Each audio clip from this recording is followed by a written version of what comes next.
Good morning, everybody, and welcome to the Rangers Review morning briefing for Wednesday, the 23rd of February. I'm Derek Clark. I'm joined this morning by Jonny McFarlane. How are we doing, Jonny? Good. Great to be on. Yeah, fantastic stuff. Before we look ahead to, obviously, the big game tomorrow night, just a bit of housekeeping, folks. If you're watching us on YouTube, just hit that subscribe button so you'll never miss a video when we go live. And also, if you want to take advantage of the website as well, I'd urge you all to do so. Just head over to rangersreview.co.uk/subscribe. Just £2.99 a month to support top quality journalism covering the club you love. Before we look ahead to that game tomorrow night, Jonny, there's a piece out on the website this morning where we've looked into late goals and how they've sort of shifted momentum from the blue half of the city to the green half. A 9-point swing in all from goals scored or conceded in the last 10 minutes of games. 9 points of a difference it is, and it's really that, as well as the away form. Rangers' recent away form is really the reason why Rangers are playing catch-up at this moment in time. Yeah, absolutely. It's the two number one issues, I think. Rangers not scoring enough in the last part of games. I think they've only had one game, the game against Hibs, when it's a late penalty, I think, from Kemar Roof, if I'm correct. Yes, that's right. They sealed the deal with 85 minutes played. But Celtic are relentlessly winning games in the last 10 minutes. And it's now getting to the stage with them, and this is a mark of title winners, unfortunately, for Rangers fans. If they're drawing with 10 minutes to go, there's not really a doubt that they're going to score. I was listening to the Dundee game against Celtic on the radio, and when Dundee equalised, you thought, well, 83 minutes, Celtic, they're going to throw everything at them, the kitchen sink, and they'll get a goal. Don't feel that way about Rangers at the moment, despite a very, very, very good performance, I thought, in the second half against Dundee United. But Rangers need to find that clinical edge and that fear factor that teams should have, whereby if you're coming up against Rangers, you're going to get absolutely shellacked, like they did against Dundee United, but with a cutting edge. And unfortunately, I think that's an issue. We've got a piece coming up on the website in the coming days about Kemar Roof. And I think it's quite an important one, Derek, because you look at Kemar's numbers last season, you look at the talent he has as a player, and I think you look at his contribution this season. Combination of poor form and injuries means that Rangers don't have that second striker. If Morelos isn't at it, if he's not 100% there, if he's having a game where nothing's going right, as he did on Sunday, although I thought he was good. His overall all-round play was good, and I should clarify that.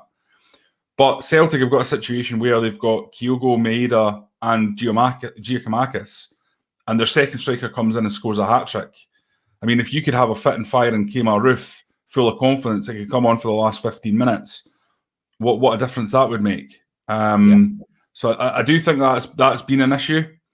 And some of these key players that Rangers had good numbers from last season are not producing the numbers for a variety of reasons. This season, you look at Yanis Hadji and Roof as perfect examples of that, although Yanis Hadji, through no fault of his own, because he's been injured. Yeah, absolutely. It's been a seismic shift in momentum, folks. Everyone can see it. I do urge you to go and check that piece out on the website with regards to the title race. We take a little break from league matters, though, Jonny, tomorrow night. It's a huge game for Rangers, of course. Borussia Dortmund coming to town in the return leg of the Europa League last 32 tie. If they get through this tie, I was thinking about this yesterday. I mean, this is up there with Dynamo Kiev, Leeds United, Parma for me, if Rangers manage to negotiate this one.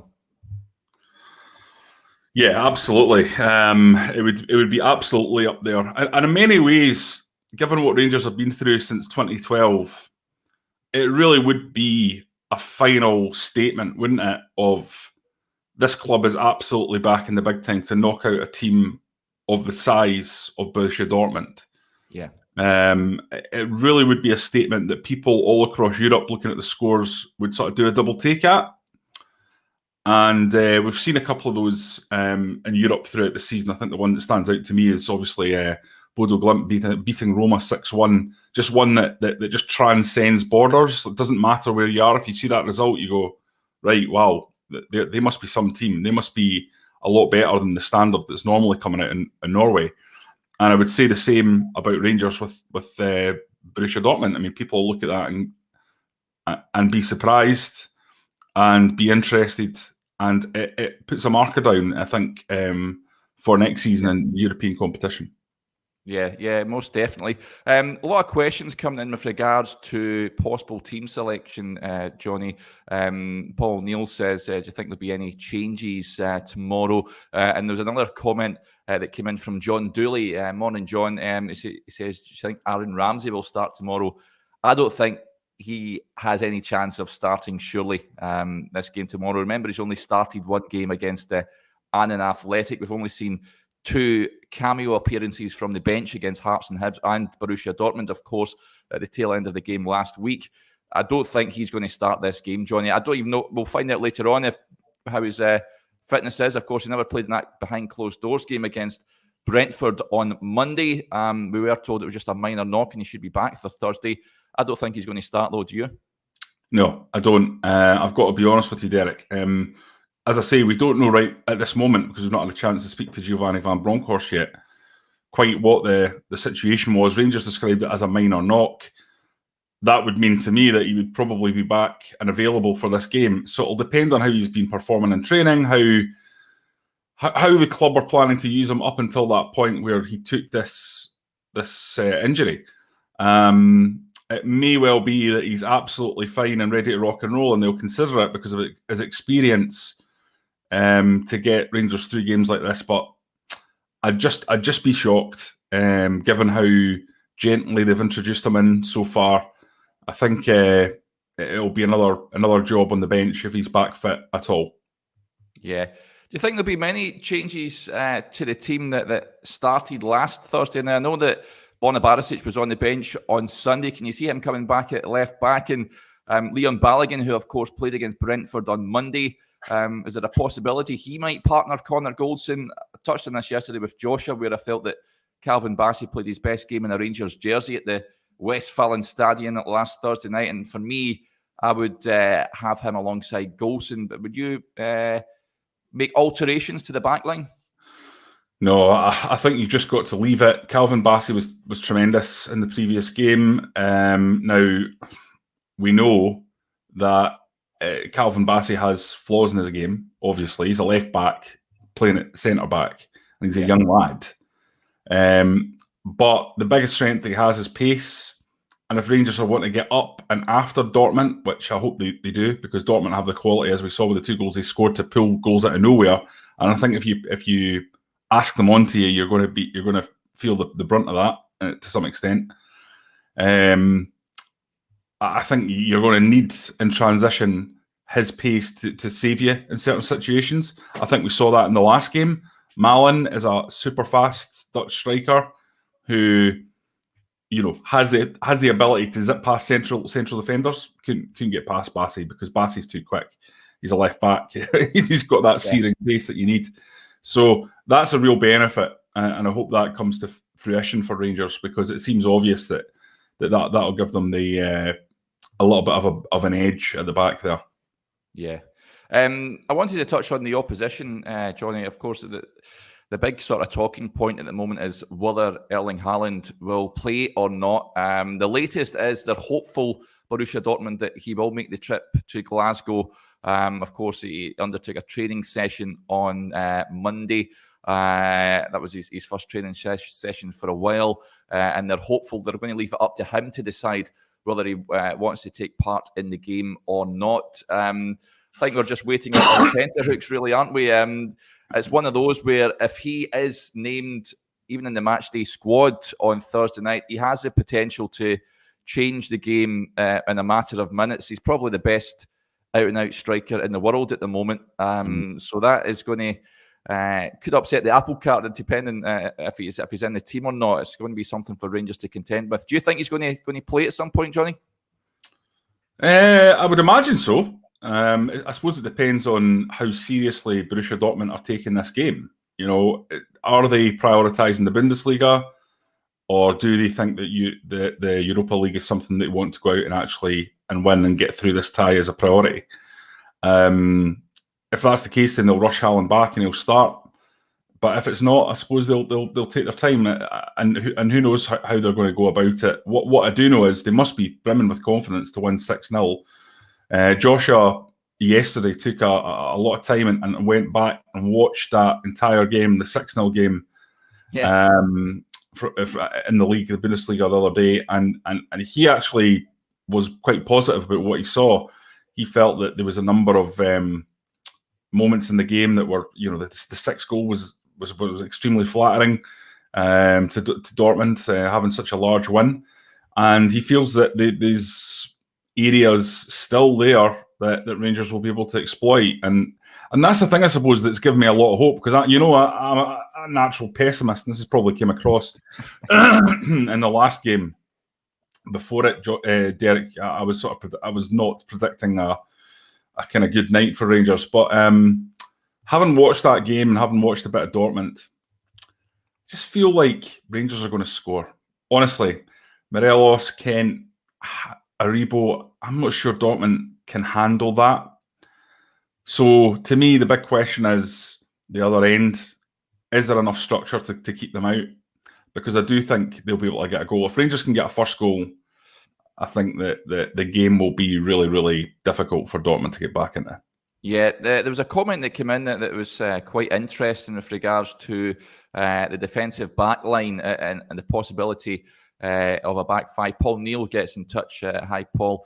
It would risk at some point, depending on the score, go to a back five, Tav, Goldson, Balogun, Bassey and Barisic. Now, we know that James Sands formed, it was almost like a back three, if you like, or a back five in Dortmund on Thursday night. I guess it could be a possibility, but depending on how the game goes, I sort of agree with you, Johnny. I think as much as Erling Haaland might strike fear into Rangers, they'll be terrified of Ryan Kent after what he did to them on Thursday. So I think he could have a big part to play on Thursday night. On the other side, I guess, would you just stick with Joe Aribo and Morelos up there in terms of your front three? I would play exactly the same. Yeah. Starting 11. You've just got to go with what's already worked, and I would try and keep it similar game plan to how we approach the game in Dortmund. Smart pressing, but making sure we're going after them to some extent, because they can cope with it. Yeah. So what I do know is that if you say to Dortmund, right, we're going to sit in, we're going to have five at the back, on you come, they've got players that can ping them in from 35 yards. I mean, we saw that in the first game. It's two extremely low XG goals from areas that you would not expect the players to score from. But there you go. Both terrific strikes, especially I think the first one. Personally, the second one, Alan McGregor, I'm not 100% convinced that was as good a strike as it looked when you saw it from different angles. But certainly the first one, he had absolutely no chance. It was an unbelievable finish by Jude Bellingham. I need to see that second goal again and really analyse it from different angles. But I thought it was quite central when the ball actually hit the net. So I'd like to see it again, actually. Yeah. But I do think that if you give them the opportunity to shoot the kind of quality they have, they'll hit the net. So, and listen, we all know if Dortmund score the first goal, it's going to get squeaky bum time in and around the box. There's no doubt about it. So I wouldn't be kind of saying, like, come on, boys, come and have a go if you think you're hard enough, because they're hard enough. Yeah. Yeah, there's no question about it. That's for sure. Interesting point you make about Alan McGregor. And I've seen a few comments in social media and the likes over the last few days, Johnny, with regards to the Dundee United game, pretty much, and not coming off his line. Now, we know he's not prone to that, and there's growing calls for John McLaughlin to get the nod again. Come the end of this season, I think we've sort of touched on this before, but do you think this will be Alan McGregor's final campaign as a Rangers player? Of course, tomorrow night, it'll be 20 years, I think, to the day that he made his Rangers debut, which is quite remarkable. Yeah, it's incredible. That makes me feel really old because I was at the game. Yeah, I mean, I don't know with Alan McGregor. I suspect so, because it seemed to me that it wasn't just posturing last season. You know, towards the end, I think he was considering whether or not it was the time to bow out. I think, let's be honest, I think while he's had good saves and he had a good spell when Gio first came in, don't think he's been at his best this season. Maybe that's unfair. I haven't sat down and gone through the games with a fine-tooth comb looking specifically at McGregor. It's more a sense of how I feel the season's gone, how I feel moments have gone. Yeah. And last season, Alan McGregor was just an absolute titan, an absolute giant. You know, he looked as good as ever. And there's definitely been a drop-off this season, in my view. Yeah, it'll be. I think it's going to be a decision to make between both player and club in the summer. Yes, Johnny? Derek, just on that point that you've just put up, and you may be just about to ask me that, and I may be just jumping over the top of you, but in case you weren't, I think this is a really good point. But I also think that's been happening for 20 years. I mean, McGregor's never been a guy that's come and claimed crosses. Yeah. You know, this is not new. Yeah. So I know what you're saying, and I know why you're worried about us at set pieces. And I know you look at the Dundee United game and you go, well, it's a ball put in the 6-yard box. You know, keepers, that's kind of like their area, even though it was quite congested, to be fair, on Sunday, and probably quite difficult to do that. But McGregor's never done it. You know, you need Connor Goldson to be the guy in there and Philip Hellander saying, we're going to stick our head on this. Yeah. I don't know if it's my generation, but I grew up with Andy Gorham, and Andy Gorham did not come for cross balls because he was just under 6 foot, so it wasn't a good idea. And McGregor is not one of these 6'6" goalkeepers either. You know, I think he's 6'2". Yeah. So in some ways, it's maybe good coaching to say, don't come and claim these cross balls. Let the big centre halves that you've got in front of you nod it away. Every goalkeeper has their flaws, and as Kookaburra says, McGregor's a shot stopper. You know, he's not a guy who comes out and dominates his area. But our team's targeting it. Yes, they are. However, I think with Phil Hellander back, that'll improve. I know he was at fault for the goal on Sunday. There's no doubt about that. But, you know, the guy's just come into the team and he's rusty. I think he's very good in the air generally. Yeah. And I'd sort of direct you onto the website again, folks, for a great piece that Joshua did on McGregor and how Rangers pretty much need a sweeper keeper. It really is a fantastic piece on the website. I think that'll do us there. Thanks to everyone for interacting with the programme as ever. It's very much appreciated. We'll have the press conference a little later on this afternoon ahead of the game tomorrow night. You'll find all the reaction to that on the Rangers Review website, rangersreview.co.uk/subscribe if you haven't already done so. And remember, if you're watching this on YouTube, just hit that subscribe button as well so you'll never miss a video when we go live. Okay, we'll be back tomorrow morning for the big look ahead to the game at Ibrox. But until then, enjoy the rest